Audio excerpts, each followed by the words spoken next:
మరొకసారి తండ్రి అయిన దేవునికి కృతజ్ఞతాస్తుతులు. కూడి వచ్చిన సహోదరి సహోదరులకు ప్రభునామమున వందనాలు తెలియజేస్తూ ఉన్నాను. మనము కొద్దిగా కాలము నుంచి మీకా గ్రంథాన్ని చదువుకుంటూ ముందుకు వెళుతూ ఉన్నాం. మీకా అనే ఒక ప్రవక్త అన్యాయంగా ఉన్న ప్రజల దగ్గరికి, అన్యాయంగా ఉన్న అధికారుల దగ్గరికి, అన్యాయంగా జీవిస్తున్న రాజ్యముల మీదకి వెళ్ళి వాక్యాన్ని ప్రకటిస్తున్నట్లుగా మనమైతే చూసి ఉన్నాం. అయితే ఈరోజు మనము 3వ అధ్యాయాన్ని పరిశీలన చేయడానికి ప్రయత్నిద్దాం. మొదటి అధ్యాయంలో మీకా ఏ ప్రాంతం నుంచి వచ్చాడు, ఎవరితో వాక్యము మాట్లాడుతున్నాడో చూసి ఉన్నాం.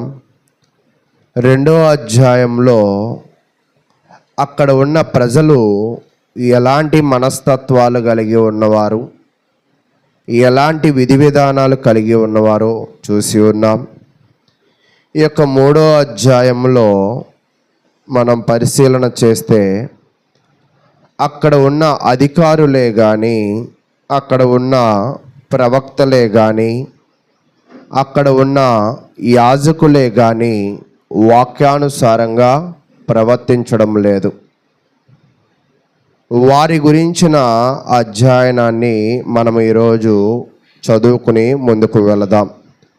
అయితే ప్రియ సహోదరులారా, మీకు ఈ 3వ అధ్యాయంలో ఈ పిక్చర్, ఈ బొమ్మ చూస్తూ ఉన్నప్పుడు మీకు అర్థమవుతుందా? రాజు, యాజకుడు, సైనికులు, ప్రజలు. అంటే ప్రజలను రాజు, యాజకుడు, సైనికుడు కలిసి ఎంతగానో ఇబ్బంది పెడుతూ ఉన్నారు, లేదా ఎంతగానో బాధిస్తున్నట్లుగా మనమైతే చూస్తూ ఉన్నాం. అయితే మీకా కాలంలోనే కాదు కానీ నేటి సమాజంలో కూడా బీదవారి ఎడలను, లేదా దిక్కులేని వారి ఎడలను చాలామంది అన్యాయంగా ప్రవర్తిస్తూ ఉంటారు. బలహీనుల ఎడలను చాలా అన్యాయంగా ప్రవర్తిస్తూ ఉంటారు. కాబట్టి ప్రియ సహోదరులారా, అయితే ఈరోజు అన్యాయంగా ప్రవర్తించిన వారికి ఎలాంటి విధి విధానాలు ఉన్నాయో ఈ యొక్క అధ్యాయంలో మనము ధ్యానించడానికి ప్రయత్నం చేద్దాం. మీకా గ్రంథము 3వ అధ్యాయము, మీకా గ్రంథము 3వ అధ్యాయాన్ని 1 నుంచి మనము పరిశీలన చేద్దాం. అయితే ఈ మీకా గ్రంథము 3వ అధ్యాయం అంతా కూడా దాని వివరాలు మనం చూస్తున్నట్లయితే ఇశ్రాయేలీలు అవినీతి న్యాయకులుగాను, న్యాయాధిపతులు ప్రవక్తలను తీవ్రమైన నేరారోపణ, వారు ప్రజలను ఎంతగా హింసిస్తున్నారో, వారిని ఎంతలాగా దోచుకుంటూ ఉన్నారో మనం ఈ అధ్యాయంలో చూస్తూ ఉంటాం. అంటే ఈ చాప్టర్ అంతా కూడా అన్యాయస్తులుగా ఉన్న అధికారులు పేదవారిగా ఉన్న వారిని ఎలాగా హింస పెడుతూ ఉన్నారో అనే విషయాలు చూస్తాం. ఈ నాయకులు మంచిని ద్వేషిస్తూ ఉంటారు, చెడుని ప్రేమిస్తూ ఉంటారు, న్యాయాన్ని వక్రీకరిస్తూ ఉంటారు. దేవుడు వారిని కష్ట సమయంలో వారికి సమాధానం ఇవ్వడని నిరాకరిస్తూ ఉంటారు. అంటే ఇక్కడ ఉన్న ప్రజలు ఎలాంటి వారు అంటే, ఇక్కడ ఉన్న నాయకులు ఎలాంటి వారు అంటే, వారు మంచిని ప్రేమించమని దేవుడు కోరుకుంటే వీరు మాత్రం దేనిని ప్రేమిస్తూ ఉంటారంటే చెడుని ప్రేమిస్తూ ఉంటారు. న్యాయంగా బ్రతకమని దేవుడు కోరుకుంటూ ఉంటే వీరు మాత్రం ఎలా బ్రతుకుతారంటే అన్యాయంగా బ్రతుకుతారు అని 3వ అధ్యాయం అంతా కూడా మనకు వివరిస్తూ ఉంది. కాబట్టి ఈ 3వ అధ్యాయంలో ఒక 4 అంశాలను నేను చెప్తాను. ఈ 3వ అధ్యాయాన్ని మనము ఒక 4 భాగాలుగా చూసుకున్నట్లయితే 1వ వచనం నుంచి 4వ వచనము దాకా మీకా గ్రంథము 1వ అధ్యాయము 3వ అధ్యాయము 1 నుంచి 4 వరకు ఎవరి గురించి చెప్తాడంటే అవినీతి పరులైన పాలకులు, అంటే అధికారుల గురించి, లేదా ఆ అధికారులు న్యాయంగా కాకుండా అన్యాయంగా ఎలాగ పరిపాలన చేస్తున్నారో ఆ విషయాలను తెలియజేస్తారు. అంటే మీకా కాలంలో పరిపాలన చేసేవాళ్ళు ఎలా ఉండేవారు అంటే చర్మములను చీల్చివేసి, ఎముకలను విరిచివేసి, నరమాంసమును భక్షించేవారిగా ఉన్నారని తెలియజేస్తూ ఉన్నాడు. అంటే నిజంగా వెళ్ళి చర్మాలను వలచరు, నిజంగా వెళ్ళి ఎముకలను విరగకొట్టరు. కానీ ఎందుకు ఈ విషయాలు చెప్తూ ఉన్నారంటే అక్కడ ఉన్న అధికారులు లేదా అక్కడ ఉన్న పాలకులు అక్కడ ఉన్న పేదలను, అక్కడ ఉన్న జనాలను లాభము కోసము చాలా దోపిడీ చేస్తూ ఉంటారు. నిజంగా మీకా కాలంలోనే కాదు, నేటి సమాజంలో కూడా చాలామంది ఇతరులను దోపిడీ చేసే ఆలోచన చేస్తూ ఉంటారు. కాబట్టి మీకా కాలంలో కూడా అటువంటి సందర్భాన్ని గురించి చెప్పాడు. తర్వాత 5వ వచనము నుంచి 8వ వచనము దాకా పరిశీలన చేస్తూ ఉన్నప్పుడు ఇక్కడ అబద్ధ ప్రవక్తల గురించిన విషయాలను తెలియజేశాడు. మొదట ఎవరి గురించి చెప్పాడు? నాయకులు లేదా అధికారులు ఎలాంటి వాళ్ళో చెప్పాడు. ఇప్పుడు పాలకులు ఎలాంటి వాళ్ళో ప్రవక్తలు ఎలాంటి వారో చెప్తూ ఉన్నారు. ఇక్కడ ఉన్న ప్రవక్తలు 5 నుంచి 8 వరకు చూస్తున్నప్పుడు పాలకులే కాదు, ప్రవక్తలు కూడా లాభము కోసం ప్రజలను తప్పుదారి పట్టిస్తూ ఉన్నారు. డబ్బు చెల్లిస్తే శాంతి ప్రకటిస్తూ ఉన్నారు, కానీ వారికి ఆహారం ఇవ్వని వారిపైన యుద్ధాన్ని ప్రకటిస్తూ ఉన్నారు. అంటే ప్రవక్త అనేవారు ఏమి చెప్పాలి అంటే దేవుడి దగ్గర ఏదైతే విన్నాడో, ప్రజలకు ఏదైతే అవసరమో దానినే ప్రకటించాలి. కానీ ఇక్కడ ఉన్న అబద్ధ ప్రవక్తలు ఏం చేస్తున్నారంటే వారికి ధనాన్ని ఇచ్చే వారి దగ్గరికి వెళ్ళి వాళ్ళకి మేలును ప్రకటిస్తూ ఉన్నారు, శాంతిని ప్రకటిస్తూ ఉన్నారు, సమాధానాన్ని ప్రకటిస్తూ ఉన్నారు. డబ్బు ఇవ్వని వారి దగ్గరికి వెళ్ళి వారికి యుద్ధాన్ని ప్రకటిస్తూ ఉన్నారు. నిజముగా ఆ కాలంలోనే కాదు, ఈ కాలంలో కూడా దేవుని పనిని జరిగించే సేవకులు ధనాన్ని ఇచ్చే స్థానిక సంఘంలో ఉన్న కుటుంబాలతో ఒకలాగా ఉంటారు. ధనాన్ని ఇవ్వని వారు, అంటే ధనాన్ని అంటే కానుకలను ఇవ్వని వారితో వారిని శపిస్తూ ఉంటారు. ధనాన్ని ఇచ్చేవారినేమో దీవిస్తూ ఉంటారు, ధనాన్ని ఇవ్వని వారినేమో శపిస్తూ ఉంటారు. ధనాన్ని ఇచ్చేవారేమో ప్రేమిస్తూ ఉంటారు, కానుకలను ఇవ్వని వారినేమో ద్వేషిస్తూ ఉంటారు. ఇది ఎవరి లక్షణము అంటే అబద్ధ ప్రవక్తల లక్షణము, లేదా ఇది వాక్యానికి విరుద్ధమైన సువార్తికుడి యొక్క లక్షణం. కాబట్టి ఈ విషయాల గురించి 5 నుంచి 8 వరకు అయితే తెలియజేశాడు. తర్వాత 9 నుంచి 11 వరకు మనం చూస్తూ ఉన్నప్పుడు నాయకత్వముపై తీర్పు. అంటే ఇప్పుడు మొదటి 2 పాయింట్లు ఏం చెప్పాడంటే అవినీతి పరులు చేస్తున్న పొరపాట్లు, అబద్ధ ప్రవక్తలు చేస్తున్న పొరపాట్లు. అయితే వాళ్ళకి ఎటువంటి తీర్పు కలుగుతుంది? అలాగ పేదలను హింసించే వారిని, జనాలను తప్పుత్రోవలో నడిపించే వారికి దేవుడు ఎలాంటి శిక్షను విధిస్తాడు అనే విషయాన్ని తెలియజేస్తూ ఉన్నాడు. 9 నుంచి 11 వచనాలు. అంటే పాలకులు, యాజకులు, ప్రవక్తలు అవినీతి పరులుగా గుంపులుగా ఏర్పడి లంచాలు తీసుకుంటూ పరిణామాలను నివారించడానికి దేవుడు తమతో ఉన్నాడని తప్పుగా, అంటే వీళ్ళు చేసేదంతా తప్పు, కానీ వీళ్ళు ఏమనుకుంటారు తెలుసా? దేవుడు నాతో ఉన్నాడు. ఈరోజు నిజంగా ఆ రోజు కాలంలోనే కాదు, నేటి తరములో కూడా మాట్లాడే మాటలు తప్పుగా మాట్లాడతారు, నడిచే విధానము తప్పుగా ఉంటుంది. ప్రార్థనకు వచ్చి దేవుడు నాతో ఉన్నాడు అని అంటూ ఉంటారు, అంతేనా? కానీ దేవుడు ఏం చెప్తున్నాడంటే, ఎవరైతే అవినీతి పరులుగా ఉంటారో, ఎవరైతే అబద్ధ బోధకులుగా ఉంటారో వారికి ఎప్పటికీ కూడా దేవుడు వారితో ఉండడు. ఎందుకంటే యెహోవా పరిశుద్ధుడు కాబట్టి.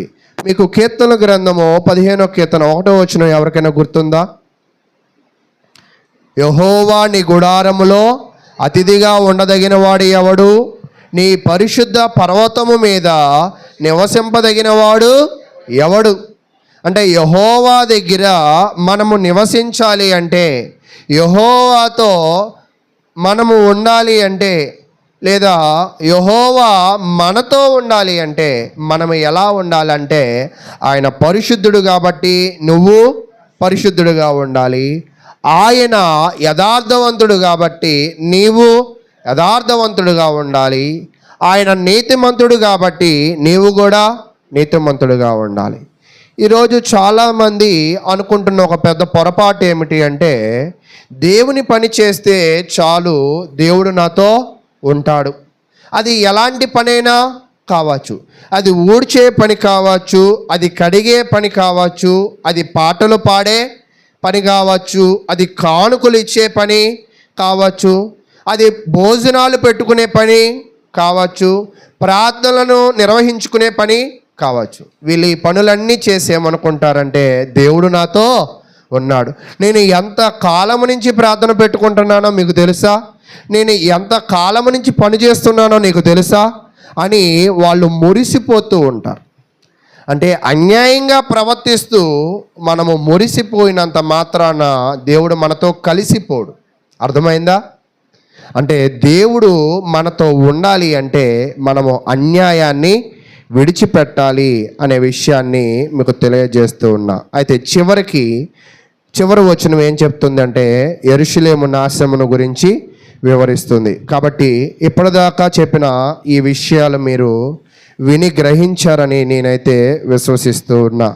అయితే ఇంకా కొంచెము లోతైన విషయాలను నేర్చుకోవడానికి మనము ముందుకు వెళదాం. అయితే ప్రియ సహోదరులారా, మనం ఈ వాక్యమును మనము పరిశీలన చేస్తూ ఉన్నప్పుడు మన జీవితంలో మనము వీటిని ఎలాగా అనుసరించాలి, వాళ్ళ జీవితాల నుంచి మనం ఏమి నేర్చుకోవాలి అనే విషయాలను మనం నేర్చుకుందాం. ధర్మశాస్త్రము ఎప్పుడు మనకు ఎందుకు ఉందంటే, బోధ కలుగుటకును బుద్ధి కలుగుటకును మనకి దేవుడు ఇచ్చాడు. అయితే దానిలో మీకా గ్రంథము కూడా ఒకటి. మరి ఈ మీకా గ్రంథము నుంచి దేవుడు మనకి ఏమి బోధ కలగాలనుకుంటున్నాడు, లేదా దేవుడు మనకి ఏమి బుద్ధి చెప్పాలనుకుంటున్నాడో ఒక్కసారి మరలా దానిని మనము అభ్యాసము చేయడానికి ప్రయత్నం చేద్దాం. చూడండి, మీరందరూ మీకా గ్రంథము 3వ అధ్యాయాన్ని మీరు తీసినట్లయితే పురుషులు చదవండి. మీకా గ్రంథము 3వ అధ్యాయము 1 నుంచి 1వ వచనాన్ని మీరు చదవండి. యాకోబు సంతతి యొక్క ప్రధానులారా, ఇజ్రాయేలీల అధిపతులారా, ఆలకించుడి. న్యాయము ఎరిగియుండుట మీ ధర్మమే కదా. ఆయనను మేలును అసహించుకొని కీడు చేయని ఇష్టపడుదురు. చాలు, ఇక్కడ దాకా చాలు. సహజంగా దేవుడు వారి యొక్క ప్రజలను దేని కొరకు ఏర్పాటు చేసుకున్నాడు. ఒక్కోసారి మనము కూడా ఆ ఉద్దేశాలు మర్చిపోతూ ఉంటాం. అసలు దేవుడు మనలను ఎందుకు ఏర్పాటు చేసుకున్నాడు, లేదా దేవుడు మనలను ఎందుకు ఎన్నుకున్నాడు అంటే, మీకా కాలంలో దేవుడు ఏం చెప్తున్నాడంటే, ఇశ్రాయేలు అధిపతులారా ఆలకించుడి. అంటే మీకు గతంలో కూడా చెప్పా, మీకా ఎక్కువగా వాడిన పదం ఏమిటి అంటే విను విను విను. ఎందుకంటే ప్రజలు వినకపోవడం వల్లే చాలా నష్టపోతున్నారు. ప్రజలు గ్రహించకపోవడం వల్లనే చాలా కోల్పోతూ ఉన్నారు. ప్రజలు చాలా అర్థం చేసుకోకపోవడం వల్లనే చాలా ఇబ్బందులు కూడా పడుతూ ఉన్నారు.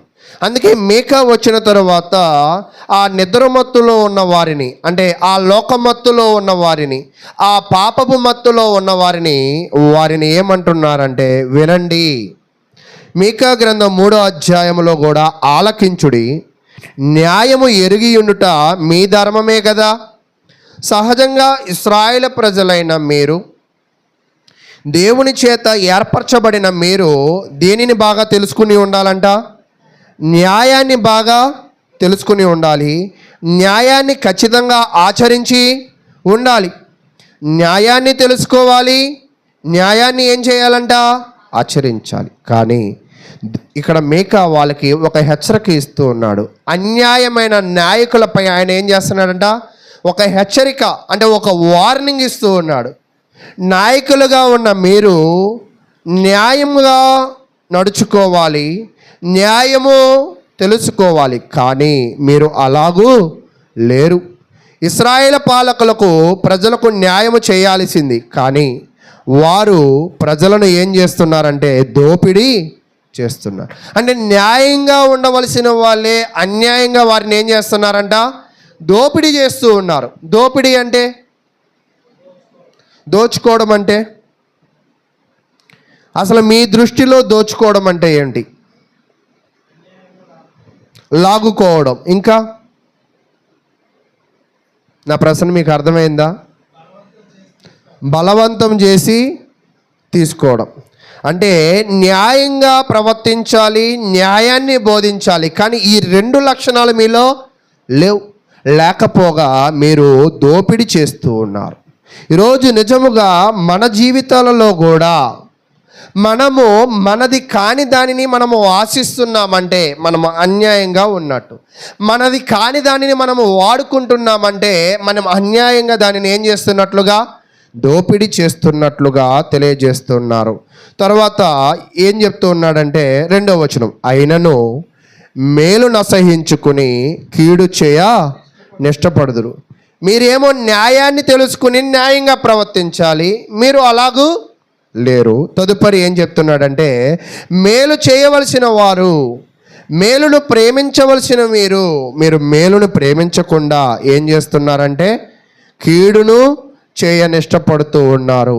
నిజముగా అంటే ఇక్కడ ఈ నాయకులకు ఏం చెప్తున్నాడంటే, ఈ నాయకులు అక్కడ ఉన్న ప్రజలను, ఒక గొర్రెల కాపరి గొర్రెలను ఎలాగ కాపాడతాడో అలా నాయకుడు కూడా ఏం చేయాలంటే ఆ ప్రజలను కాపాడుకోవాలి. కాపాడవలసిన నాయకుడే వాళ్ళని ఏం చేస్తున్నాడంట? దోచుకుంటున్నాడు, లేదా హింస పెడుతున్నాడు, లేదా ఇబ్బందులు పెడుతూ ఉన్నారు. అయితే అక్కడ చెప్తూ ఉన్నాడు, గొర్రెల కాపరిగా ఉండవలసిన నీవే వారి మాంసములను తినేవలసేవారిగా ఉన్నావు. అక్కడ చెప్తున్నాడు, నా జనుల చర్మము ఓడదీసి వారి ఎముకల మీది మాంసము చీల్చుదు. అంటే కాపాడవలసిన నీవే వాళ్ళ మాంసాన్ని ఏం చేస్తున్నావంట? తినేస్తున్నావు అని కూడా తెలియజేస్తూ ఉన్నాడు. కాబట్టి ప్రియ సహోదరులారా, ఇక్కడ తెలియజేస్తున్న విషయాల్లో చాలా లోతైన విషయాలు మనకైతే ఉన్నాయి. ఇక్కడ 2 రకాల విషయాలు చెప్తున్నాడు. మంచి నాయకుడు ఎలా ఉండాలి, చెడ్డ నాయకుడు ఎలా ఉండాలి. మంచి నాయకుడు, చెడ్డ నాయకుడు అంటే ఒక్కోసారి మనకు అర్థం కాదు. కానీ మంచి సువార్థికుడు ఎలా ఉండాలి, చెడ్డ సువార్థికుడు ఎలా ఉండాలి, మంచి విశ్వాసి ఎలాగ ఉండాలి, చెడ్డ విశ్వాసి ఎలాగ ఉండాలి, మంచి సేవకుడు ఎలాగ ఉండాలి అంటే జనాలను దోచుకోవడం కాదు, జనాల మీద పడి దశమ భాగాలు లాగుకోవడము కాదు, జనాలను అన్యాయంగా హింసించడము కాదు. విశ్వాసి కూడా తనకు సంఘముతో ఏ బాధ్యత లేకుండా నడుచుకోవడము కాదు. తనకు కలిగి ఉన్న అధికారాన్ని బట్టి జనాలను కలుపుకుపోవాలి, కానీ జనాలను విడదీసే మాటలు ఎప్పుడు ఏ వ్యక్తి కూడా మాట్లాడు. అంటే దేవుడు ఇచ్చిన అధికారాన్ని, దేవుడు ఇచ్చిన పనిని దేవుని మహిమ కొరకు వాడాలి, నలుగురును కలుపుకోవడానికి వాడాలి, న్యాయాన్ని స్థిరపరచడానికి వాడాలి. తరువాత మేలు చేయడానికి వాడాలి. కానీ ఈరోజు మనకు ఉన్న అధికారాన్ని మనము దేని కొరకు వాడుతున్నాం? సంఘంలో సేవకుడుగా ఉన్నవారైనా విశ్వాసులుగా ఉన్నవారైనా, అంటే మీరు కలిగి ఉన్న అధికారముతో వాక్యములను ప్రకటించి వారిని బలపరుస్తున్నారా, లేదా కించపరుస్తూ మాట్లాడుతూ వాళ్ళని బలహీనపరుస్తున్నారా? సేవకులైనా విశ్వాసులైనా మీ అధికారాన్ని సద్వినియోగం చేసుకుంటున్నారా, లేదా మీ అధికారాన్ని దుర్వినియోగము చేసుకుంటున్నారా? ఒకసారి ఆలోచన చేయండి. అయితే అప్పుడు వాళ్ళు ఏం చేస్తారంటే చూడండి, 4వ వచనం, వారు దుర్మార్గతను అనుసరించి నడుచుకుని ఉన్నారు గనుక వారు యెహోవాకు మొరపెట్టినను ఆయన వారి మనవి అంగీకరింపక. అంటే అన్యాయస్తుడైన సేవకుడైనా, అన్యాయంగా ఉన్న విశ్వాసి అయినా, అంతేనా? మేలు చేయని సేవకుడైనా, మేలు చేయని విశ్వాసి అయినా వారి ప్రార్థన ఎవరు వినంట? ముందు దేవుడు వినడు. చాలామంది అనుకుంటూ ఉంటారు, నాకేదో అధికారం ఉందని భూమి మీద నువ్వు చలాయించగలవు, కానీ నీ అధికారాన్ని దేవుని మీద చలాయించలేవు. ఈరోజు నీకు అధికారం ఉంది కాబట్టి నలుగురిని 4 రకాలుగా మాట్లాడగలవు, నలుగురిని 4 రకాలుగా తిట్టగలవు, కానీ దేవుణ్ణి నువ్వేం చేయగలవు? అంటే ఎప్పుడు కూడా మనము కలిగి ఉన్న అధికారాన్ని సద్వినియోగము చేసుకోవాలి, కానీ దుర్వినియోగము చేసుకోకూడదు. ఎవరైతే దుర్వినియోగం చేసుకుంటారో దేవుడు ఎక్కువ కాలం వాళ్ళ దగ్గర ఏముంచడంట? ఆ పనిని ఉంచడు. మన దగ్గర నుంచి పని పోతుంది అంటే మనలో ఎవరో లాక్కుపోతున్నారని కాదు. మన దగ్గర ఆరోగ్యము పోతుంది అంటే మనం ఏదో నష్టపోతున్నామని కాదు. మనం ఏదో లోపము మనం కలిగి ఉన్న లోపాన్ని బట్టి మన పని మన దగ్గర నుంచి లాక్కుపోతాడు.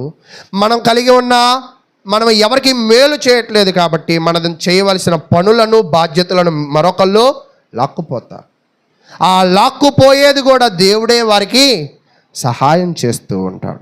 అయితే ప్రియ సహోదరులారా, మరి వీళ్ళు ఏమనుకుంటారంటే అన్యాయంగా ప్రవర్తించి ఎవ్వరికి మేలు చేయకుండా, ఎవ్వరికి వాళ్ళ జీవితంలో ఉపయోగపడకుండా, సహాయపడకుండా వీళ్ళు ఏమనుకుంటారంటే దేవుడు నాకు తోడున్నాడు, దేవుడు నా ప్రార్థన వింటాడు, దేవుడే నాకు సహాయకుడు, హల్లెలూయా అంటారు. ఈ హల్లెలూయా అన్నంత మాత్రాన, ఈ సహాయకుడుగా ఉన్నంత మాత్రాన దేవుడు సహాయకుడుగా ఉండడు. అంటే ఇప్పుడు మీకు అర్థం కావాల్సింది ఏంటంటే, దేవుడు మనకి సహాయకుడుగా ఉండాలంటే నీకు కలిగి ఉన్న అధికారంలో నువ్వు న్యాయంగా ఉండాలి. 1, దేవుడు నీకు సహాయకుడిగా ఉండాలి అంటే చేతనైనంత మేలు ఇతరులకి చేయాలి. ఈరోజు నిజంగా పక్కింట్లోకి వెళ్ళి ఒక టమాటా తీసుకుని తర్వాత ఇస్తానంటారు, ఇచ్చేవాళ్ళు ఉన్నారా? టమాటా దాకా పోయారు మీరు. ఇంకా చిన్న చిన్న వస్తువులు కూడా ఇవ్వని వాళ్ళు ఉన్నారు, అంతేనా? అంటే నేనేం చెప్తున్నానంటే మన పొరుగు వాడిని ఎప్పుడు కూడా మనము కష్టపెట్టకూడదు, మనము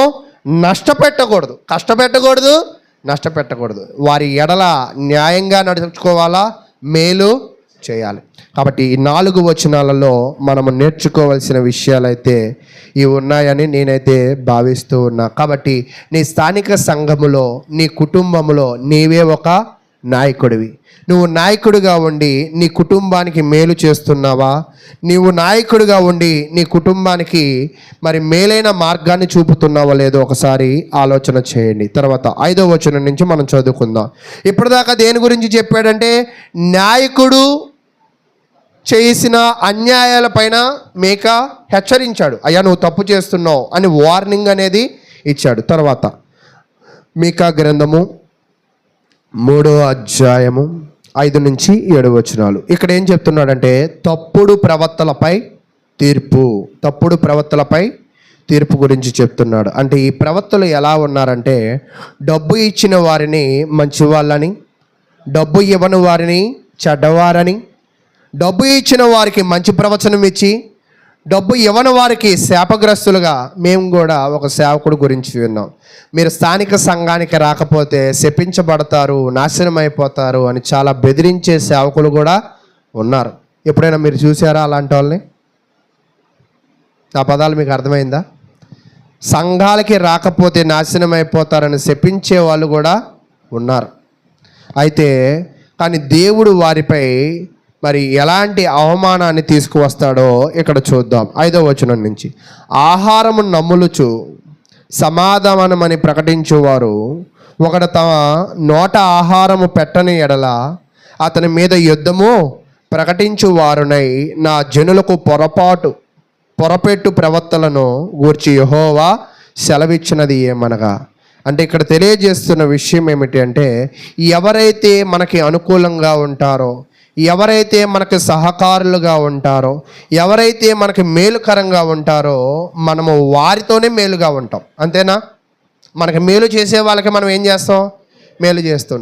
మనకు మంచి చేసే వారితోనే మనం ఏం చేస్తాం? వారికి మంచి చేస్తూ ఉంటాం. ఇక్కడ ప్రవక్తలు కూడా ఏం చేస్తున్నారంటే, ధనం ఇచ్చేవారికి మాత్రం మంచి ప్రకటిస్తున్నారు, మేలుగా ఉండేవారికి మాత్రం మేలు ప్రకటిస్తున్నారు. కానీ దేవుడు ప్రవర్తనని ఎందుకు అంటే అందరికీ కూడా ఒక రకమైన ప్రకటనే చేయాలి, అందరికీ కూడా వాక్యానుసారంగా నడిపించాలి. కానీ ఇక్కడ ప్రవక్తలు అలాగూ లేరు. నిజంగా ప్రవక్తలే కాదు, చాలామంది స్వార్థికులు కూడా వారిని ప్రేమించే వారి ఎడలే ప్రేమ కలిగి ఉంటారు, వారికి కానుకలు ఇచ్చే వారి ఎడలే ప్రేమ కలిగి ఉంటారు. అలాంటి సువార్థికులు, అలాంటి ప్రవక్తలను దేవుడు ఎప్పుడూ కూడా మెచ్చుకొనడు. ఎప్పుడు కూడా అటువంటి వారిని ఎంకరేజ్ అనేది కూడా దేవుడు చేయడు. అయితే ఇలాగా తప్పు విధానములో ఉన్న వారిని దేవుడు ఏం చెప్తున్నాడంటే 6వ వచనం, మీకు దర్శనము కలుగకుండా రాత్రి కమ్మును, సోదె చెప్పకుండా మీకు చీకటి కలుగును, ఇట్టి ప్రవక్తలకు సూర్యుడు కనపడకుండా అస్తమించును, పగలు చీకటి పడును. అంటే దేవుని వాక్యాన్ని వీళ్ళు డబ్బు కోసం అమ్మేశారు, దేవుని వాక్యమును వీరు ఆహారం కోసం అమ్మేశారు. కాబట్టి ఇంకా దేవుడు వాక్యతనికి రాదంట, దేవుడు వాక్యతనికి అర్థం కాదంట. అతని జీవితంలో వెలుగు అస్తమిచ్చిద్ది, అంటే చీకటి ప్రసరించిద్ది, వెలుగు దిగిపోయిద్ది, చీకటి పెరిగిపోయిద్ది, వాక్యము తరిగిపోయిద్ది, అజ్ఞానము పెరిగిపోయిద్ది. అంటే ఈరోజు ప్రవక్తలు కూడా ప్రవక్త అని ఎందుకు చెప్పుకుంటారంటే దేవుడు నాతో మాట్లాడుతున్నాడని. కాబట్టి దేవుడు ఏం చెప్తున్నాడంటే ఇంకా వారికి దేవుడు వారితో మాట్లాడడు. కింద చెప్తూ ఉన్నాడు 7వ వచనం, అప్పుడు దీర్ఘదర్శులు సిగ్గునందుదురు, సోదగాండ్రు తెల్లబోయెదురు, దేవుడు తమకు ప్రత్యుత్తరం ఇవ్వకుండా చూచి నోరు మూసుకుందరు. ఏ నోటితో అయితే అబద్ధాన్ని ప్రకటిస్తున్నారో, ఏ నోటితో అయితే అన్యాయమును ప్రకటిస్తున్నారో, ఏ నోటితో అయితే జనులను తప్పు వైపు డైవర్ట్ చేస్తూ ఉన్నారో, ఇప్పుడు దేవుడు ఆ నోరిని ఏం చేస్తా అంటున్నాడంట?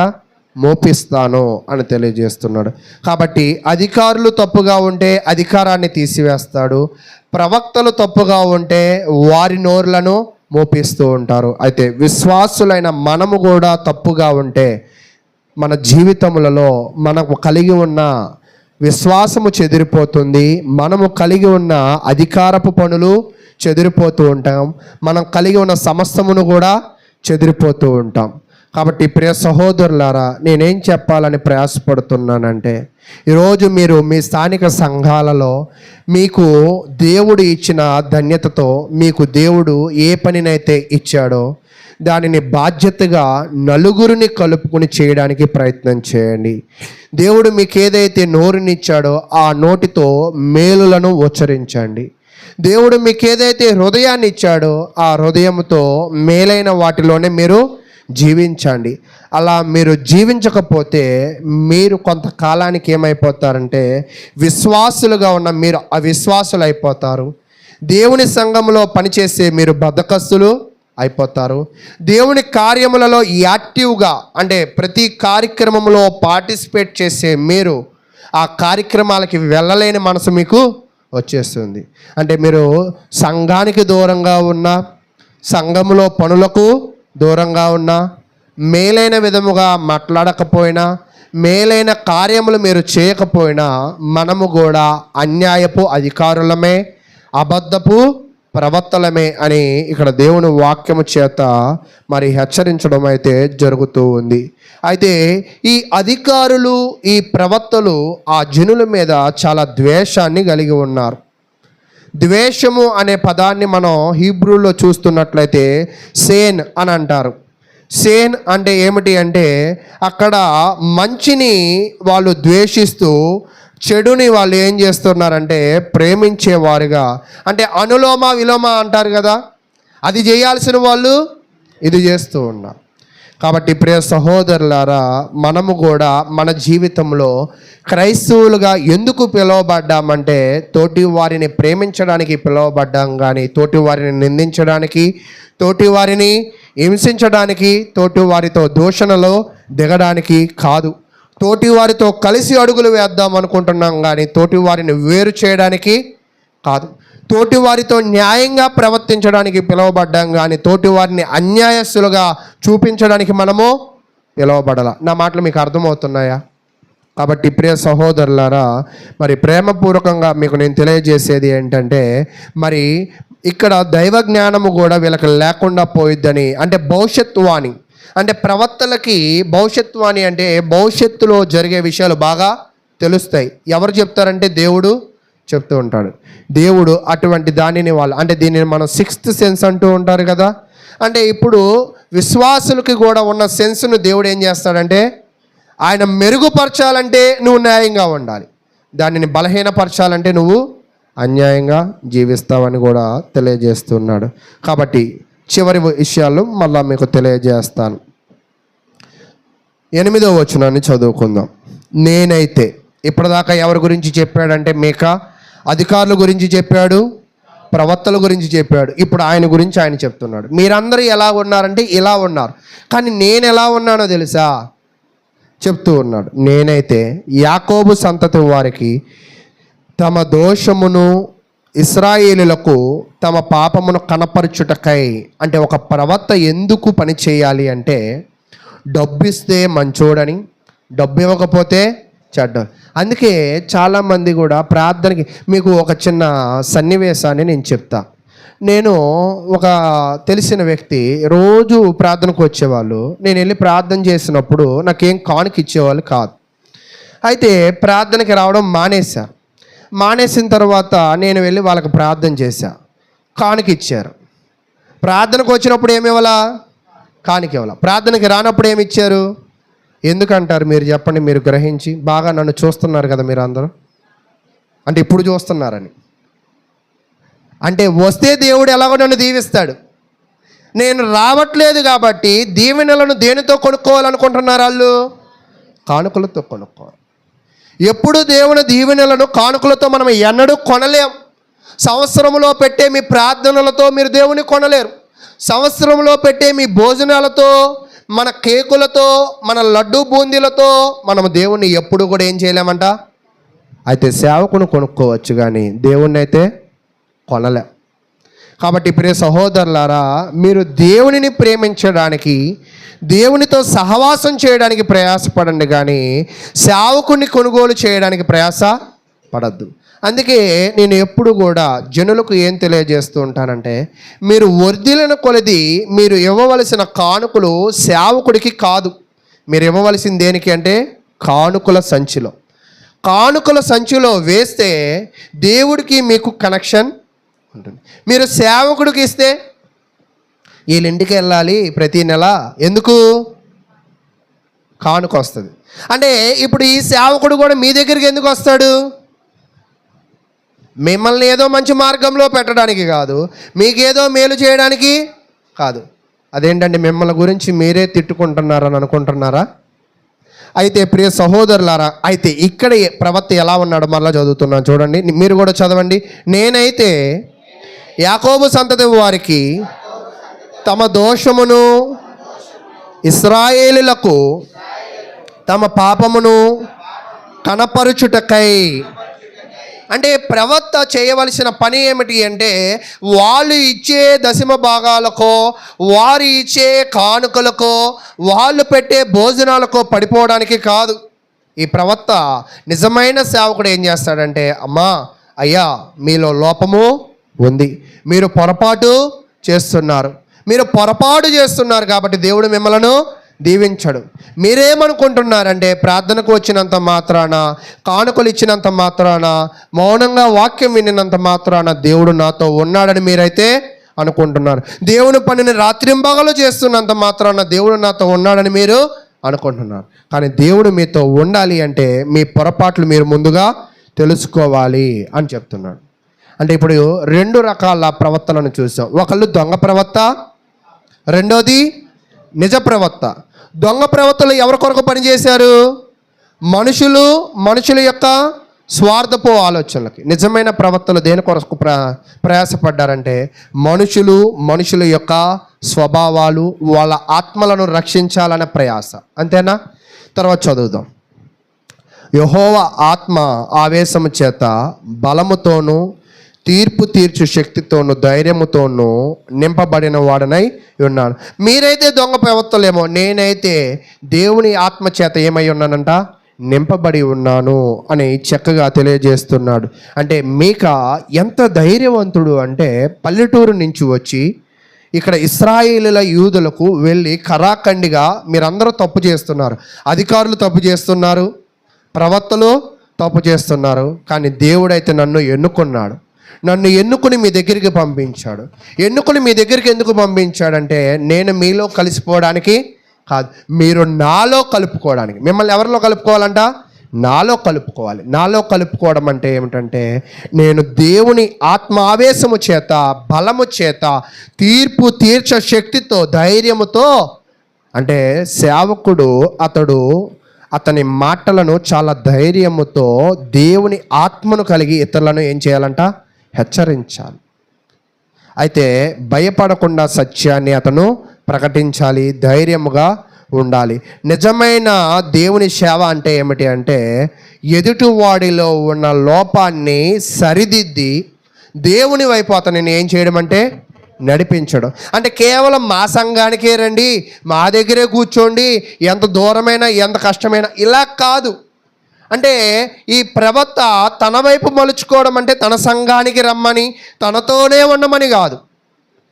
నిజమైన ప్రవక్త ఏంటంటే తన యొక్క వ్యక్తిత్వాన్ని సరైన మార్గంలో పెడతాడు, తన ఆలోచనలను సరైన మార్గంలో పెడతారు, తనని సత్యములో ఏం చేస్తాడంట? స్థిరపరిచేవాడిగా ఉంటాడు అని తెలియజేస్తూ ఉన్నాడు. కాబట్టి ఇప్పుడు దాకా మనము 8 వచనాలను అయితే నేర్చుకున్నాం. ప్రియ సహోదరులారా, ఇప్పుడు దాకా మరలా చెప్తున్నాను. మొదట అన్యాయస్తులైన అధికారులకి ఎలాంటి వాళ్ళు చెప్పాడు, తర్వాత అబద్ధ ప్రవక్తలు ఎలాంటి వాళ్ళు చెప్పాడు, తర్వాత మేకా ఎలాంటి వాడో చెప్పాడు. ఇప్పుడు ఏం చెప్దాం అనుకుంటున్నాడంటే ఆ పైన అన్యాయంగా ఉన్నవారి ఇద్దరికీ కూడా శ్రమ లేదా కలిగే తీర్పు. మనం కూడా మన జీవితంలో ఏమనుకుంటూ ఉంటామంటే అన్యాయంగా ప్రవర్తిస్తే మనలను ఎవరు చూస్తారు? హృదయంలో కొంతమందిని ద్వేషిస్తూ ఉంటాం, కళ్ళ ముందు కనపడితే వందనాలు చెప్పి చాలా ఆప్యాయంగా మాట్లాడుతూ ఉంటాం. అంతేనా? అలాంటి వాళ్ళు ఉన్నారా లేదా? కళ్ళ ముందేమో కలిసి వెళదామంటూ వెనక వాళ్ళ గురించి చెడుగా మాట్లాడే వాళ్ళు కూడా, వాళ్ళ పనులను చెడగొట్టే వాళ్ళు కూడా ఉన్నారా లేదా? ఉన్నారు. కానీ దేవుడు ఏం చెప్తున్నాడంటే నీ హృదయ అంతరంగములను దేవుడు ఏం చేయగలడంట? పరిశీలన చేయగలడు. నీ నడవడికను ఆయన చూస్తూ ఉన్నాడు. నువ్వేమనుకుంటున్నావంటే అన్యాయంగా జీవిస్తే నన్ను ఎవరు చూస్తారు, నేను ఎవరినైనా బోల్తా కొట్టించగలను, ఎవరినైనా మోసం చేయగలను, నేను ప్రార్థనకి రాకుండా అన్యాయంగా లోకంలో ప్రవర్తిస్తూ సేవకుడు వచ్చినప్పుడు పరిశుద్ధుడిగా వందనాలు నేను చెప్పగలను నువ్వు అనుకుంటున్నావేమో. కానీ నిన్ను క్షుణ్ణంగా ఎవరు చూస్తున్నారంట? నీకు వీలు ఉండి ప్రార్థనకి రావట్లేదా, నీకు వీలు లేక ప్రార్థనకి రావట్లేదా? నువ్వు లోపల అన్యాయంగా ఉండి మనుషుల ముందు న్యాయంగా మాట్లాడుతున్నావా? లోపల కీడు చేయాలనే ఉద్దేశంతో ఉండు మనుషులకి. మీకు నేను ఒక చిన్న ఉదాహరణ చెప్పే ప్రయత్నం చేస్తాను, మీకు బాగా అర్థమైద్దేమో. ఒక 2 సహోదరులు ఒక స్థలాన్ని చూడడానికి వెళ్ళారు. ఏం చూడడానికి వెళ్ళారు? స్థలం చూడడానికి వెళ్ళారు. వెళ్ళిన తర్వాత ఒక ఆయన స్థలం కొనుక్కుంటాను అని అనుకుంటున్నాడు, కానీ డబ్బులు లేవు అని అన్నాడు.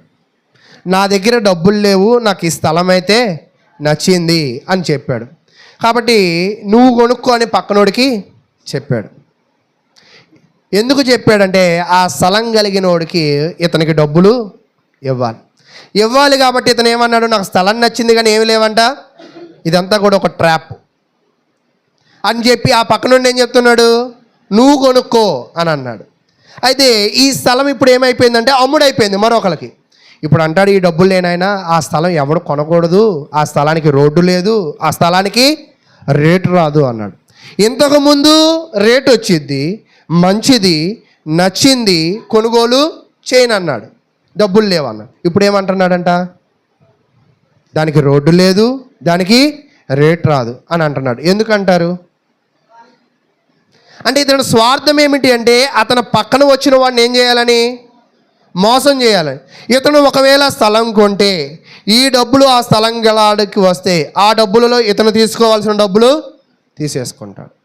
అంటే నేనేం చెప్పాలని మీకు ప్రయత్నిస్తూ ఉన్నానంటే ఈరోజు చాలామంది కూడా పక్క వాళ్ళని బోల్తా కొట్టించడానికి స్నేహాలు కూడా చేస్తూ ఉంటారు, పక్క వాళ్ళని నష్టపరచడానికి కూడా స్నేహాలు చేస్తూ ఉంటారు.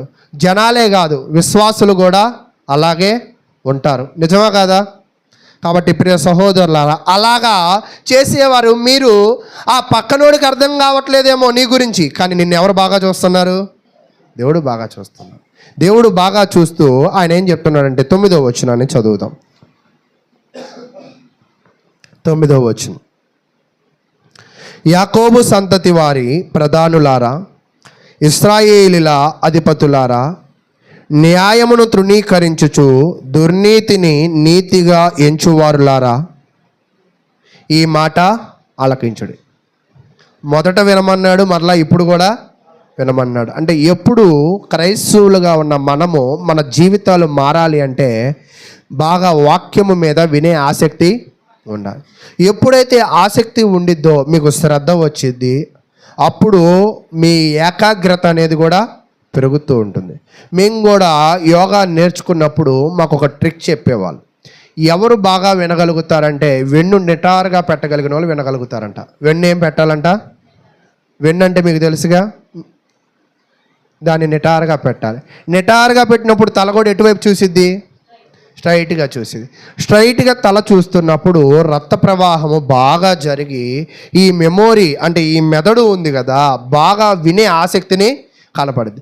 కానీ మన తల మెల్లగా మనం ఏం చేస్తామంటే ఫస్ట్ వచ్చినప్పుడు ఇలా నిటారుగా పెడుతూ ఉంటాం, తర్వాత కొంచెం డౌన్ అవుతుంది, తర్వాత కొంచెం డౌన్ అవుతుంది. అప్పుడు ఇవన్నీ కూడా రిలాక్స్ అయిపోయి మనకేమొచ్చేసింది, ఆటోమేటిక్గా నిద్ర వచ్చింది. అంటే మనం నిద్రపోకూడదు, శ్రద్ధగా వినాలి అంటే నీ వెన్నుముక్కను ఎలా ఉంచాలా? స్ట్రైట్గా ఉంచాలి. ఎవరైతే ఈ వెన్నుముక్కను స్ట్రైట్గా ఉంచుతారో ఇక్కడ 7 డిస్కులు ఉంటాయి అన్నమాట. తెలుసా మీకు? ఈ 7 డిస్కులు బాగుంటాయి. దాన్ని సర్వేకిల్ అంటారు. ఏంటంట? సర్వేకిల్. మీరు ఈ తలను ఇలా వంచినట్లయితే ఈ 5 కేజీల తరభారం అంతా కూడా ఎక్కడ పడిద్ది? ఇది పడిద్ది. మనం ఏమనుకుంటామంటే పడితే పడిందిలే, నిద్ర వస్తుంది చక్కగా అని నిద్రపోతూ ఉంటాం కదా. కొంతకాలం తర్వాత ఈ సమస్యతో నిద్ర పట్టడం మానేసిద్ది. ఇప్పుడు నిద్రపోయే నీవు రేపు ఈ తల వంచి ఫోన్లు చూసి చూసి చూసి ఆ జబర్దస్తులు ఇంకేవేవో ఉంటాయి కదా, చూసి చూసి చూసి వాక్యాన్ని అయితే నిద్రపోకుండా వినలేం. కానీ సినిమాలు అయితే ధారాళంగా, సీరియల్ అయితే ధారాళంగా, ప్రోగ్రాంలు అయితే ధారాళంగా, ఫోన్లో ప్రార్థనలోకి వచ్చి కూడా ఫోన్లు నొక్కే వాళ్ళు ఉంటారు. తెలుసా మీకు? ప్రార్థనలోకి వచ్చే కూడా ఎక్కడో వచ్చేదే 7 రోజుల్లో ఒకరోజు మళ్ళీ విఐపి సీటు. విఐపి సీట్ అంటే ఏంటి? విఐపీలు ఎప్పుడు తొందరగా వస్తారా? లేటుగా వస్తారు. అంటే ఇప్పుడు దేవుడు గండా లేటుగా వచ్చి నిన్ను నువ్వు ఎవరిగా ఎంచుకుంటున్నావు అంటే నీకు అర్థం కావాల్సింది ఏంటో తెలుసా? అంటే ఇప్పుడు లేటుగా వచ్చిన వాళ్ళందరూ నన్ను గుర్రమని చూడొద్దు. లేటుగా వచ్చే వాళ్ళందరూ కూడా మీరు తెలిసి చేస్తున్నారో తెలియక చేస్తున్నారో, మీరు లేటుగా రావడం అది మీరు మీ ప్రయాణ లోపం అనుకుంటున్నారు. కానీ దేవుడు దాన్ని ఎలా చూస్తాడో తెలుసా? మీ వ్యక్తిగత లోపంగా చూస్తాడు. నాకన్నా నువ్వు అధికుడుగా ఎంచుకునేగా నా దగ్గరికి వచ్చావు, విఐపీ లాగా. కాబట్టి ఇక్కడ మనం మన జీవితంలో విఐపీలుగా ఉండాలని దేవుడు కోరట్లా, విశ్వాసులుగా ఉండాలని కోరుతున్నాడు. కాబట్టి ప్రియ సహోదరులారా, నీవు విశ్వాసిగా ఉన్నావా, అవిశ్వాసిగా ఉన్నావా? ఈ వచ్చే 7 రోజుల్లో ఒకరోజు, ఆ ఒక్క రోజులో విఐపి, మళ్ళీ అక్కడికి వచ్చాక కూడా శ్రద్ధగా వింటామా? ఈ మెడ ఏం చేసేది, తలని వంచమంటూ ఉంటుంది. వంచిన తర్వాత ఇంటికి వెళ్ళాక ఇలా నొక్కుని ఆ జండు బామో అమృతాంజనమో రాసుకుని మెడ నొప్పులు అయ్యగారు ప్రార్థన చేయండి అంటారు. ఎక్కడికి వచ్చి నిద్రపోయి మెడ నొప్పులు ఇంటికి వెళ్ళి తెచ్చుకుని మళ్ళీ అది పోవాలని కూడా ఎవరు ప్రార్థన చేయాలి? మళ్ళా అది నిద్రపోవడం ఎందుకు, నొప్పి తెచ్చుకోవడం ఎందుకు, జండు బామ్ ఎందుకు, మళ్ళీ నేను ప్రార్థన చేయడం ఎందుకు? నాకు ఆ 150 రూపాయలు మీరెందుకు ఇవ్వడం? నిజమేనా కాదా? మళ్ళీ అయ్యగారు వస్తారు, పద్దాక 150 ఇవ్వాలి, అసలు మన ఇంటికాడ ఉండకపోవడం మంచిది అనుకునే వాళ్ళు కూడా ఉంటారు. అందుకే నేను కూడా గృహదర్శనాలు చేయను. అంటే మన వాళ్ళు ఉంటారని కాదు నేను చెప్పేది, జనుల ఆలోచనలు అలా కూడా ఉంటాయి అని చెప్తూ ఉన్నా. అయితే ఇలా చెడు ఆలోచనలు కలిగిన వారు, చెడు ప్రవర్తన కలిగి ఉన్న వారికి దేవుడు ఎలాంటి తీర్పు తీరుస్తాడో ఇక్కడ చెప్తూ ఉన్నాడు. 10వ వచనం, ఆలకించండి అని మరలా ఆలకించమన్నాడు. నరహత్య చేయుటకు సియోనును మీరు కట్టుదురు, దుష్టత్వము జరిగించుట చేత యెరూషలేమును మీరు కట్టుదురు. మీరైతే ఏం చేస్తున్నారంటే, ఏదో బాబేలు గోపురాన్ని కట్టి వాళ్ళు ఎలాగ గొప్పగా ఉండాలనుకుంటున్నారో మీరు కూడా సియోనును యెరూషలేమును కట్టి మేము విశ్వాసులము, మేము గొప్పవాళ్ళము, మేము మామూలు యాజకులము కాదు, మేము మామూలు ప్రవక్తలము కాదు అని చెప్పడానికి ప్రయత్నిస్తూ ఉంటారు. అయితే ఇక్కడ చెప్తూ ఉన్నాడు, 11వ వచనం చదవండి సహోదరులు.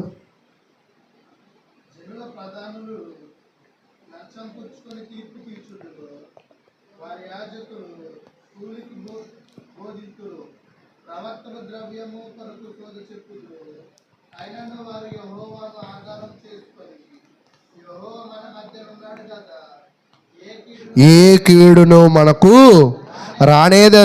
రానేరదనియు అనుకొందురు. చాలామంది చేస్తున్న పొరపాటు కూడా, దేవుడు నాకు తోడున్నాడు, దేవుడే నాకు సహాయకుడు, దేవుడే నాకు రక్షణ దుర్గము, దేవుడే కృపామయుడు అని అంటూ ఉంటారు. అంతేనా? అంటూ ప్రార్థనలకి రారు. నిజమా కాదా? అంటూ కార్యక్రమాల్లో పాలు పంచుకోరు. వచ్చిన తర్వాత వాళ్ళ విధి విధానాలు ఎలాగ ఉంటాయో వాళ్ళకే తెలుసు. మీ కుటుంబాలు రారు, మీరు రారు, విశ్వాసంగా ఉండరు, అన్యాయంగా ఉంటారు. అన్యాయంగా ఉంటూ చివరికి మీరేమనుకుంటారు తెలుసా? యెహోవాయే మనకు ఆధారం. ఎవరిని ఆధారం చేసుకుంటారు ఇప్పుడు? అసలు ఆధారం చేసుకోకుండా నడుచుకుని ఇప్పుడు ఏమంటారంట? యెహోవాయే ఆధారం. అంటే అది యేసుక్రీస్తు ప్రభు వారి కాలంలో ఒక విషయం చెప్తాడు అన్నమాట. పునాది మీద కట్టబడిన ఇల్లు ఎలా ఉంటుందంట? స్థిరంగా ఉంటుంది. పునాది లేకుండా కట్టబడిన ఇల్లు ఎలా ఉంటుందంట? పునాది లేకుండా కూడా కట్టేవాడు ఏమనుకుంటాడంటే నా ఇల్లు బాగుండిద్ది అని అనుకుంటాడు, కానీ అది ఎప్పుడు చెదిరిపోయిద్ది? ఈరోజు నిజంగా కూడా చాలామంది వచ్చిన అందరూ వాక్యం వింటారని నేను నమ్మట్లా. మీరు నమ్ముతున్నారా? నేను చెప్పే గంటలో అరగంట కూడా మీకు గుర్తుండదని నేను అనుకుంటున్నా. మీరు అనుకుంటున్నారా? నా మాటలు మీకు అర్థమవుతున్నాయా? వచ్చి వాళ్ళని వీళ్ళని గిల్లేవాళ్ళు, మధ్య మధ్యలో నీళ్ళు అడిగేవాళ్ళు, వాళ్ళని వీళ్ళని ఎదరికి జరగనేవాళ్ళు, నిద్రపోకుండా చూసుకునే ఈ పనిలోనే మనం ఉండిపోతూ ఉంటాం. కానీ మన జీవితాలు ఎక్కడ నిద్రపోతున్నాయో, మన జీవితాలు ఎక్కడ అవిశ్వాసంలో ఉన్నాయో దేవుడు మనతో మాట్లాడడానికి సిద్ధంగా ఉన్నాడు అనే అటువంటి ఆశ కలిగిన విశ్వాసులు ఉన్నారా? నా మాటలు మీరు గ్రహిస్తున్నారా? ఒకవేళ ఆ ఆసక్తి ఒకవేళ ఉంటే మీ జీవితంలో మీరు వాక్యమును వినండి అని ఒకరితో చెప్పించుకోరు, మీరే వింటారు. మీరు వినలేని స్థితిలో పడిపోతున్నారంటే మీరు గుర్తుపెట్టుకోండి, మీరు అవిశ్వాసంలోకి వెళ్ళిపోతున్నారు. మీరు సమయానికి రాలేకపోతున్నారంటే, అంతే. ఒకసారి 2 సార్లు గురించి నేను చెప్పట్లా. ఏదైనా ఒక్కోసారి నీ ప్రయాణంలో లేటు కావచ్చు, ఏదో పొరపాటు అయితే కావచ్చు. క్రమంగా అదే పొరపాటు నువ్వు పదే పదే చేస్తున్నావు అంటే నువ్వు ఎక్కడో పాపంలో చిక్కుకుపోతున్నావు. కాబట్టి ప్రియ సహోదరులారా, ఇలా చేసే వారికి దేవుడు ఏం తీర్పు తీరుస్తున్నాడంటే, మీరందరూ కూడా అరాకొర భక్తి కలిగి ఉండి, అరాకొర విశ్వాసం కలిగి ఉండి, దేవుడే నాకు ఆధారము, దేవుడి మీదే నా ఇల్లు కట్టానని పునాదే మీరు సరిగా వేయాల. పునాది కలిగిన ఇల్లు స్థిరంగానే ఉంటుంది, పునాది కలిగిన విశ్వాసము స్థిరంగానే ఉంటుంది. కానీ పునాది లేని వాళ్ళ పరిస్థితి ఏమిటి అంటే, సమస్యలు వచ్చినప్పుడు వాళ్ళ విశ్వాసం చెల్లా చెదురు అయిపోతూ ఉంటుంది. ఈరోజు మామూలప్పుడు నిర్మలంగా ఉండడం అందరికీ వచ్చు. సమస్యలు వచ్చినప్పుడు కూడా నోరుని చేతులను అదుపులో ఉంచుకోవడమే నిజమైన విశ్వాసం. అంతేనా? ఈరోజు మన జీవితంలో ఇక్కడ ఎలాంటి ప్రవక్తలు, ఎలాంటి నాయకులు ఉన్నారంటే దుష్టులుగాను, దుర్మార్గులుగాను, లంచగొండులుగాను, అబద్ధ ప్రవక్తలుగాను, దుష్టత్వము చేసేవారిగాను వీళ్ళైతే ఉన్నారు. ప్రజల ధనాన్ని దోచుకుని ప్రవర్తించే వాళ్ళు కూడా ఉన్నారు. కానీ దేవుడు ఏం వీళ్ళు ఏమనుకుంటున్నారంటే దొంగ మాటలన్నీ చెప్పి దేవుడు నాతో ఉన్నాడు అని అనుకుంటున్నారు. కానీ దేవుడు ఎప్పుడు కూడా అటువంటి వారితో ఉండడు. అంటే వీళ్ళు ఎలాంటి వారు అంటే చెట్టు పేరు చెప్పి కాయలు అమ్ముకునే రకంగా దేవుడి పేరు చెప్పి ధనాన్ని దోచుకునేవాళ్ళు. ఈరోజు నిజంగా కూడా అటువంటి విశ్వాసులు ఉన్నారు, అటువంటి సేవకులు కూడా ఉన్నారు.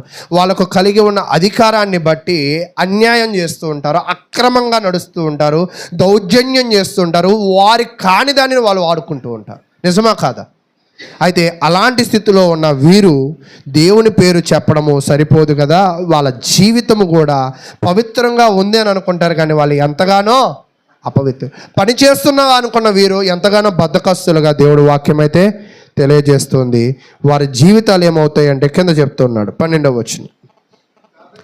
కాబట్టి చేను దున్నబడినట్లు మిమ్మల్ని బట్టి సియోను దున్నబడును, యెరూషలేము రాళ్ళ కుప్పలగును, మందిరమున్న పర్వతము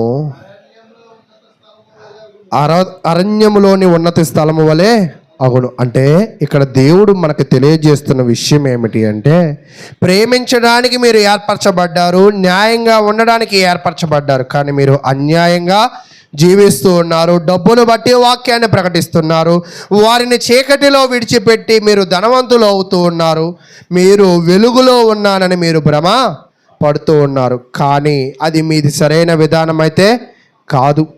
కాబట్టి అలాంటివైనా మీరు ధనాన్ని దోచుకుంటారు, కానీ ఆ ధనము మీ దగ్గర నిలవబడదు. గొప్పగా బ్రతకాలనుకుంటారు, కానీ ఆ గొప్పతనము మీకు ఎక్కువ కాలము ఉండదు. మీరందరూ కూడా ఒక సమయానికి నాశనం అయిపోతారు. అంటే చేను దున్నబడినట్లు, చేను దున్నిన తర్వాత అక్కడ ఎటువంటి గొప్ప వస్తువులు ఉన్నా కూడా అవి ఏమైపోతాయి? బయటపడిపోతూ ఉంటాయి. అలాగే నువ్వు ఎంత గొప్ప వాటిని దేవుని పేరు చెప్పి దాచుకున్నా, నువ్వు ఎంత గొప్ప వాటిని దేవుని పేరు చెప్పుకొని కట్టుకున్నా, నువ్వు గొప్పవాడు అని నువ్వు అనుకుంటే సరిపోదు. దేవుడు ఒక సమయం వచ్చినప్పుడు చేనును దున్నినట్టు నీ జీవితాన్ని దున్ని నిన్ను హతలాకుతలో చేసేస్తాడు. గొప్పగా నిర్మించుకున్న నీ సామ్రాజ్యాలు అవ్వచ్చు, నీ ఇల్లు అవ్వచ్చు, నీ ఆర్థిక వనరులు అవ్వచ్చు, గొప్ప అష్టైశ్వర్యాలు కావచ్చు. ఈరోజు నిజముగా విశ్వాసులు కూడా సంఘంలో బేదవారుగా ఉంటారు, కానీ భౌతికంగా బేదవారేమీ కాదు. దేవుని కార్యక్రమాలలో పిసినితనంగా ఉంటారు, కానీ బయట వాళ్ళు చూడండి, పుట్టినరోజులు వచ్చినప్పుడు చాలా విలువైన కేకులు కోస్తూ ఉంటారు. నిజమా కాదా? పుట్టినరోజులు వచ్చినప్పుడు చాలా అంగరంగ వైభవంగా కార్యక్రమాలు చేసుకుంటారు. నిజమా కాదా? పెళ్ళిళ్ళు జరిగినప్పుడు ఎంతో అనేకులను పిలుచుకుని పెళ్ళిళ్ళు చేస్తూ ఉంటారు. మరి ఒక్కరోజు తీసి పడేసే పెళ్లి కార్డు కూడా కలర్ఫుల్గా చాలా ధర పెడతారా లేదా? నిజంగా మీ జీవితంలో అంత ధరను అంత కాదు, ఒకవేళ 50% దేవుని కొరకు ఖర్చు పెడతారా? ఎప్పుడైనా ఒక్కసారైనా, సంవత్సరంలో ఒక్కసారైనా దేవుని కొరకు నేను ఇలా ఖర్చు పెట్టాను అని అనుకున్న వాళ్ళు ఉన్నారా? అయితే మనం కూడా అబద్ధ నాయకులు లాంటి వాళ్ళమే, మనం కూడా అబద్ధ ప్రవక్తలు లాంటి వాళ్ళం. మనం ఏమనుకుంటాం అంటే అలా ఖర్చు పెట్టే వాళ్ళని చూసి నవ్వుకుంటూ ఉంటాం. నిజమా కాదా? అలా ఖర్చు పెట్టే వాళ్ళని చూసి వెర్రోళ్ళ అనుకుంటూ ఉంటాం. ఎందుకు డబ్బులు దాచుకోకుండా ఇలా ఖర్చు పెడుతున్నారని. అక్కడికి వెళ్ళి నష్టం చేసే వాళ్ళు కూడా ఉంటారు. ఒకటి తీసుకోవాల్సిన వాళ్ళు ఎన్ని తీసుకుంటారు? అది అట్టుపండు కావచ్చు, అది ప్లేట్ కావచ్చు, అది చికెన్ ముక్క కావచ్చు. నీకు 2 ముక్కలు పడ్డాయంటే దేవుడు నీకు ఎన్ని ఇవ్వాలనుకున్నాడు? 2 ఇవ్వాలనుకున్నాడు. ఒక్కసారి దగ్గరికి కూడా వెళ్ళి మళ్ళీ రెండోసారి వేసుకోవడాలు, ఒకటి తీసుకోవాల్సిన దగ్గరికి వెళ్ళి 2 తీసుకుని దాచుకునేవాళ్ళు. ఇలాగా మనము చేసే వాళ్ళని బలహీనపరుస్తూ, చేసే వాళ్ళని పిచ్చోళ్ళంటూ వాళ్ళ దగ్గరే దోచుకునే సమాజంలో ఈరోజు మనము ఉన్నాం. నిజమా కాదా? కానీ దేవుడు ఏం చెప్తున్నాడంటే మనం దోచుకోకూడదు, కానీ మనము కార్యక్రమాలను మనం కూడా జరిగించాలి. ఎలా జరిగించాలంటే పిసినితనంగా కాదు. నీ కుటుంబంలో గొప్ప కార్యక్రమాలు ఎలా చేసుకుంటావో అలాగ దేవుని కార్యక్రమం చేయగలిగిన ఆ ఆసక్తి నీలో ఉందా? ఒక్కోసారి చూడండి, అందంగా లేని మనం కూడా అందంగా ఎప్పుడు తయారవుతాం మీరు చెప్పండి.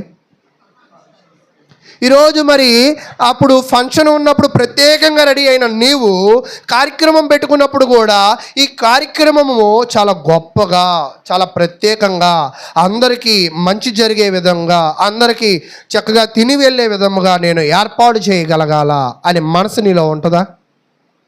అది కేవలం ఎవరిలోనే ఉంటుందంటే దేవుని యందు విశ్వాసము, న్యాయము, ప్రేమ కలిగిన వారి ఎడల మాత్రమే ఉంటుంది. కాబట్టి ఈ అధ్యాయం ఇక్కడితో అయితే ముగింపబడుతుంది. ఇప్పటిదాకా మనం ఎవరెవరిని చూసామంటే అన్యాయస్తులైన అధికారులు, న్యాయాధిపతులు, అన్యాయస్తులైన ప్రవక్తలు, న్యాయంగా ప్రవర్తించే ప్రవక్త. ఈ ప్రవక్త ఏం చెప్పాడంటే, మీరు అన్యాయంగా ఉన్నారు కాబట్టి మీరంతా కూడా నాశనం అయిపోతారు. మీరు నాశనం అయిపోతూ అయ్యా నాకు కావాలి, నాకు అవసరం అని ప్రార్థన చేసినా కూడా నీ ప్రార్థన ఎవరు వినరంట. ఈరోజు నిజంగా ఆశ్చర్యమైన విషయం ఏంటంటే, ప్రార్థనకు రాని వాళ్ళు వచ్చి ప్రార్థన అడుగుతూ ఉంటారు. మేము చేస్తే ఏంటి, నోరి నొప్పి తప్ప ప్రతిఫలం వస్తుందా? ఈరోజు ప్రార్థనలో నీ కుటుంబం ఉండదు, కానీ నీ కుటుంబం బాగుండాలంట, నీ ఇంటి పక్కన వాళ్ళు బాగుండాలంట. మంచిదే, నీ వ్యక్తిగతంగా చేసుకో. కానీ ఈరోజు ప్రార్థన చేస్తేనే బాగుంటారు అనేది అది అబద్ధమని నేను నమ్ముతున్నా. మనము బాగుండాలంటే న్యాయంగా ఉండి ప్రార్థన చేయాలి. అయితే ఇప్పటిదాకా అన్యాయస్తుడి గురించి చూసాం కదా, న్యాయమైన వ్యక్తి గురించి నేను చెప్పి ఇంక ఈ యొక్క అధ్యాయాన్ని నేనైతే ముగిచ్చేస్తాను. ఈ అధ్యాయంలో దోపిడీ నాయకులను చూసాం, కానీ యేసుక్రీస్తు ఎలాంటి నాయకుడు అంటే ఒక మంచి నాయకుడు. ఇక్కడ కాపరి ఆ గొర్రెలను సరైన మార్గంలో నడిపించాల. యేసుక్రీస్తు తన ప్రజలను సరైన మార్గంలో ఒక మంచి కాపరిగా నడిపిస్తూ ఉన్నాడు. ఇక్కడ డబ్బు కోసం ప్రవచించే వాళ్ళు ఉన్నారు, అంతేనా? కానీ ఇక్కడ ఆత్మల కోసం ప్రాణాలు అర్పించేవాడు ఉన్నాడు, అంతేనా? నిజమైన వ్యక్తి ఎప్పుడు కూడా డబ్బు కోసం కాకుండా వాళ్ళ ఆత్మీయ జీవితాల కోసం పనిచేస్తూ ఉంటారు.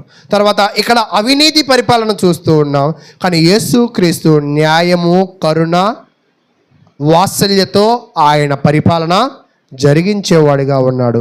ఇక్కడ తీర్పు ప్రకటన చూసాం. వీళ్ళకి తీర్పు ఏంటంటే అన్యాయంగా ఉన్న వాళ్ళకి నాశనము. క్రీస్తునందు తీర్పు ఏమిటి అంటే, క్రీస్తునందు ఉన్న గొప్ప భాగ్యం ఏంటంటే పశ్చాత్తాపం ఉంది. ఆ పశ్చాత్తాపడి యేసుక్రీస్తుని కాపరిగా అంగీకరించి, యేసుక్రీస్తు మరణాన్ని ప్రతి వారము ధ్యానించి, ప్రతిరోజు నీవు కూడా యేసుక్రీస్తు వలె న్యాయముగా, కరుణగా అందరితో నడుచుకున్నట్లయితే దేవుడు నీకు పరలోకాన్ని ఇచ్చే గొప్ప వాగ్దానము అనే దేవుడైతే చేసి ఉన్నాడని ప్రభు పేరట మిమ్మల్ని నేను హెచ్చరిస్తూ ఉన్నాను. కాబట్టి యేసులో ఉన్న నాయకత్వపు లక్షణాలు ఏమిటంటే ప్రేమ ఉంది, త్యాగం ఉంది, అంటే పూర్తిగా అన్నిటినీ కలిపితే త్యాగం ఉన్నది, తర్వాత నిజాయితీ, మళ్ళీ ఎన్ని చెప్పండి, ప్రేమ ఉన్నది, త్యాగం ఉన్నది. ఈరోజు విశ్వాసులుగా ఉన్న మీలో ప్రేమ ఉందా?